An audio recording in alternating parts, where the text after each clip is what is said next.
Alright guys, it's Sam here. Today we're going to be discussing the top 3 things I've learned by being an independent musician. So hopefully this will help you out if you're just starting your music journey or if you've been doing this for a long time. I've been doing this since age 15. I've been playing, gigging, doing the whole live music thing. I've learned a lot of things along the way. And that's what I'm going to be sharing with you guys today. So let's not beat around the bush. At number 1, we have consistency. Whether this is consistency around releasing music, around your posting schedule on social media, whether it's around calling venues to get gigs booked, whether it's around your practice routine. Any times when I haven't been consistent in the past, that is when problems have occurred. And times when I have been my most consistent, that is when everything has been running smoothly and opportunities tend to present themselves. When it comes to releasing music, singles are much better than albums if you're relatively unknown. This is mainly because when you're trying to build your audience, build your fan base, you can only really release an album maybe once a year. If you're working your butt off, maybe you can do it every 6 months. But putting out an album takes a lot of time. You've got to write the songs, you've got to record the songs, and then you have to release the album and deal with the marketing behind that. However, if you release singles, you can put out singles a lot more often. So this keeps your audience a lot more engaged by posting drip feeding regular songs to them via Spotify, via YouTube, via all the social platforms. So definitely consider releasing singles if you're in the process of building out your fan base.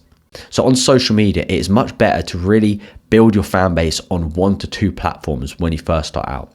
This is because if you scatter yourself too finely across a lot of platforms, you'll notice that you'll just struggle to be consistent with it. So decide what kind of content you want to create. Maybe it's covers, maybe it's original music, maybe it's tutorials, tips, podcast. Decide whatever you want to create and decide on a regular schedule and make sure you commit to those days. If you decide twice a week, make sure you show up twice a week because your followers will then expect it from you. And then if you show up for them, they will be there and show up for you as well.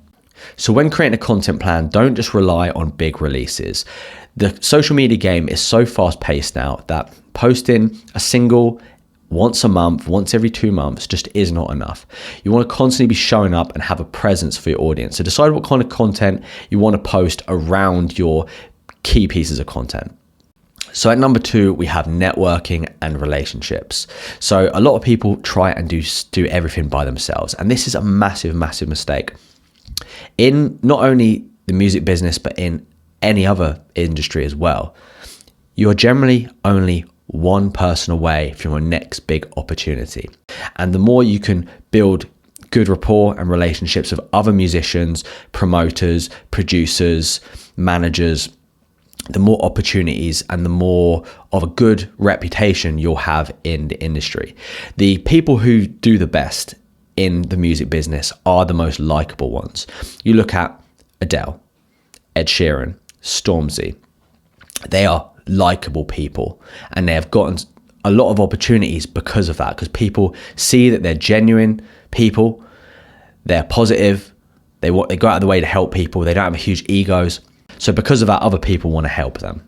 So when building your network, of course, now with social media, it's very important to have a good online presence. Make sure you're replying to everyone in the comments, DM other people you look up to in the business, but it doesn't have to be just online. This goes for in person as well. Whenever I was first starting out doing solo gigs, I would go to every open mic in my local area, play for free, connect with all the local musicians, the local promoters, and this helped pave the way to building a reputation and eventually getting booked for live gigs and other opportunities. Of course, it helps if you are in a major city, major capital city, here like Manchester, London. Those places are of course going to be better for networking than if you live in just a small town. So I urge you to move to one of those places if you do want to network more. So at number 3, we have business and marketing. So this is something that a lot of musicians overlook. They're purely about the music, about the art.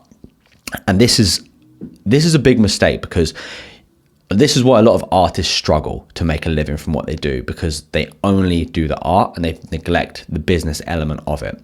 So About 6 years ago, I started learning about sales and marketing, and I've just delved into it for the last 5-6 years, and it actually helps so much with your music career, and it will help you understand how to actually turn your music, your love, your passion for music into a business. Well, it did for me anyway, and I think it will for you. So study marketers like Dan Kennedy, Russell Brunson, learn about how to build an email list, how to build a landing page, learn sales techniques. If you're going to make a living from your music, this is an unmissable piece of the puzzle. Sales and marketing is so key to growing this and turning this into a business. It is such a key part. The music is the delivery. The music is the product, but you need to market and sell that in order to grow it. A lot of musicians now are choosing to be independent and not going with a label. Labels can have their benefits and definitely have their place and can help take you to the next level, but you can get very far as an independent musician. But if you are independent, you have to think like an entrepreneur. You have to wear a lot more hats. You have to think how to market yourself, how to brand yourself, how to collect royalties, how to submit proposals, how to pitch to people. So there's a lot more to it than just the music. So get educated on music rights, how to collect royalties and contracts. Never sign anything without getting it double checked legally. If it's an important contract, make sure you get some legal advice before signing it. Start viewing your music business as a brand. And once you have a piece of content which has really taken off and worked great for you, consider running ads on that piece of content. This is what a lot of artists have done in order to really skyrocket their growth online.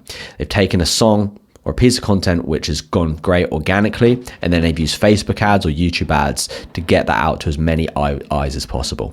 So I know, guys, this is a lot to consider. This is why it's important to have great time management, so you're balancing the creative side with the business and marketing side as well. If you're anything like me, you just get busy and just stuff doesn't get done unless you write it down. So that's why I like to block out chunks of time on my calendar. I use tools like Notion to make sure I plan out my week.